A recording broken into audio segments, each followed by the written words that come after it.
हे दुर्दैवी घटना हो सावंत आहे. अरे माझा आवडीच नाहीये. हो लावले लावले लावले परवा ठरवलं की आपण आता मला घेतलं तुझं आवडत काय दिसतं इथं त्या बांधवांचं असं म्हणणं आहे काही की तो जो स्मारक छत्रपती शिवरायांचा जो पुतळा आहे तो त्याच्यात काही मिलावट त्या पुतळ्यामध्ये फायबरची नसून त्यामुळे काय असं म्हणजे शंका व्यक्त केली. आता ते सरकारनं बघितलं पाहिजे ते खरं आहे का कसं आहे. दुसरं त्यांचं एक असं म्हणणं आहे की पश्चिमेकडून वारा येतो मग पूर्वेकडं पडायला पाहिजे स्मारक पडलं तर ते पश्चिमेकच कसं पडलं म्हणजे ह्या आता शंका आहेत. त्याच्यात राजकारण मात्र होऊ नये हे माझं प्रामाणिक मत आहे. याची बारकाईनं चौकशी सरकारने केली पाहिजे की सत्यता काय आणि तो कॉन्ट्रॅक्टर ते कोण येतो ना त्यामधले आधी हे सोडले नाही पाहिजे. माझं तर सरळ म्हणणं आहे कायद्यात बदल केला पाहिजे. महापुरुष कोणचे असो जर असं काय घडलं ना त्याला आयुष्यभर जेलमध्ये सडलं पाहिजे. 5 दिवस मध्ये गेला 6व्या दिवशी घरी आला हे नसलं पाहिजे. सरकारचा इतका बारीक वाच महापुरुषांच्या स्मारकाबद्दल राज्यात असला पाहिजे देशात पण असला पाहिजे. फक्त याच्यात राजकारण कोणी करू नये. कोणी काय शंका उपस्थित केल्या म्हणून त्याच ग्राह्य धरून न धरण्याऐवजी त्याच्यावरती काम करू ते शोधलं पाहिजे सत्य नेमकं काय.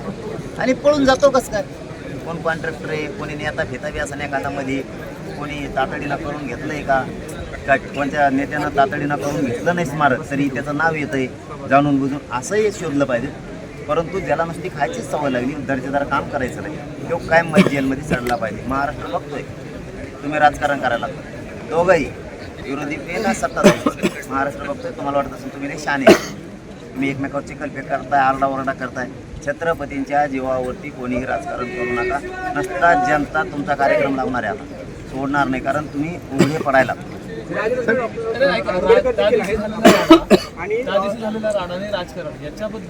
तुमची काय प्रतिक्रिया असेल कारण याच ठिकाणी सगळं दोन्ही कार्यकर्त्यांना सांगितलं की राजकीय घोषणा किंवा समाजाच्या घोषणा कोणत्याही द्यायच्या नाहीये तर राडाने आता हे सगळं गणित त्याच्यावरती काय प्रतिक्रिया. आम्ही जनतेचं दैनंदिन जीवनातलं अडीअडचणी जाणणारे लोक त्याच्यामुळे आम्हाला इथं घोषणा द्यायच्या नाही का म्हणून आम्ही सांगताना सांगितलं इथं कुठल्याही घोषणा द्यायच्या नाही ना राजकारणाच्या नाही ना कोणच्या नाही ना कोणच्या नाही. छत्रपती शिवरायांच्याबद्दल द्यावे त्यांचं दे ते फक्त खुर्च्या मिळवण्यासाठी त्यात कुणी असो ती कोणी विरोधी पक्ष असो सत्ताधारी असो फक्त छत्रपतींचा वापर यांना सत्तेसाठी करायचा आहे. यांना दुःखच नाही आहे. यांना जर दुःख असतं यांच्या जर भावना दुखावल्या असत्या यांना जर अपमान वाटला असता तर यांनी राडे नसते केले याच्या मुळाशी गेले असते आणि पुन्हा हे काम सुरू करण्यासाठी सरकारकडे लावून धरलं असतं. कारण इथं स्मारकसुद्धा आता उभा राहणं गरजेचं आहे. तातडी शब्द वापरण्याऐवजी दर्जेदार वेळ लागला तरी चालत मग स्मारक असं झालं पाहिजे इथलं हे सरकारनं लक्षात घेतलं पाहिजे की प्रचंड मोठं परंतु टिकाऊ.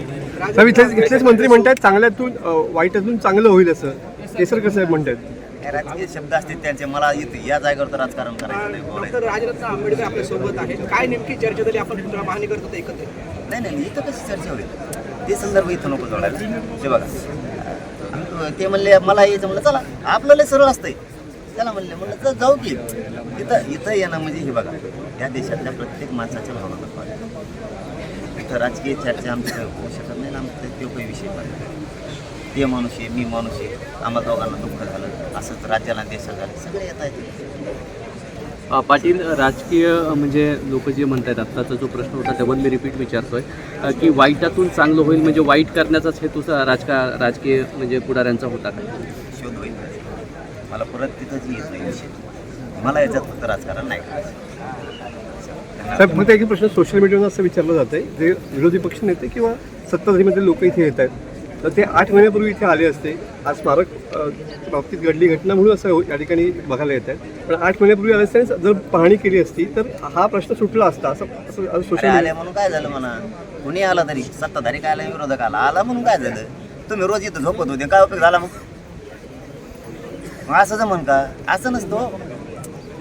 दुःखित घटना झाली माणूस इथे येणार आहे सत्ताधारी पण येणार आहे विरोधक पण येणार आहे गोरगरीब पण येणार आहे शेतकरी येणार आहे इथले सगळे येणार आहेत. मग आला मग अशी भाषा वापरत असतील का कुणाला आणि मग तर आम्हाला प्रश्न विचारले होते वेगळे वेगळे उद्घाटन करून गेल्यामुळे. त्यांचा काय दोष? जिथं मी राजकारण करायचं म्हणून करत नाही, जिथं सापडला की सोडित नाही. इथं आमच्या भावना दाखवल्यात, आमच्या पुतळ्याचं बघा, तुमचं राजकारण बंद करा. आमच्या स्मारकाचा शोध लागला पाहिजे. काय झालंय, कसं घडलंय, त्याच्यामध्ये खरंच काही मिक्स केलेलं होतं का, ते कॉन्ट्रॅक्टर कुठं आहे, त्याने दर्जेदार काम केलं का, इतक्या थोड्या दिवसात काय केलं, हे सगळ्या प्रश्नाचं उत्तर देऊन त्याला कायमचं जेलमध्ये टाकायचं. बाकीचे चिखलबे करून तुम्ही नाटकं राजकारणासाठी करायचे नाही. छत्रपतीचा वापर करून ते महाविकास आघाडी असून ते महायुती असून नीट राहायचं नसता महाराष्ट्रातली जनता पुरी तुमच्या मागं लागणार. तुम्हाला वाटत असं आता मजेत चाललंय, तुमच्यात आंदोलन उभा करताय म्हणजे आम्ही जिरू, भाषा कळते ना दोघांना. पण तुम्हाला वाटत असं आम्ही दोघं जण आंदोलन करून जिरू, हे विषय जिरत नसतो. आम्ही आहेत ना शिल्लक महाराष्ट्रातले देशातले जनता, आणखी तुम्हाला दोघाला जिरून देणार नाहीत आम्ही. कारण तुम्ही राजकारण करून सत्ता भोगायचं काम करू नका माझ्या छत्रपतींच्या नावावर. या सगळ्यांच्या विरोधात आता तुम्ही तिसरी आघाडी उभारणार का? नाही, राजकीय बोलणारच नाही. मी दादा राजांच्या चेहऱ्यावर. बांधकाम मंत्र्यांच्या स्वीय सहायकाचा मित्र आणि मुख्यमंत्र्यांच्या मुलाचा मित्र अशी त्या एक नंबर आरोपीची ओळख झालेली आहे. यामध्ये त्याला कुठेतरी वेळ काढूपणा केला जातोय का?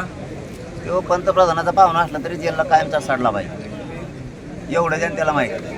त्याचा मित्र आणि त्याचा मित्र कोणाचे मित्र फेतरावर इथं राज्य चालत नाही किंवा जनता चालत नाही. तुमचे कोणाचे मित्र असतील, हितसंबंध असतील, आम्हाला त्याच्याशी देणं घेणं नाही.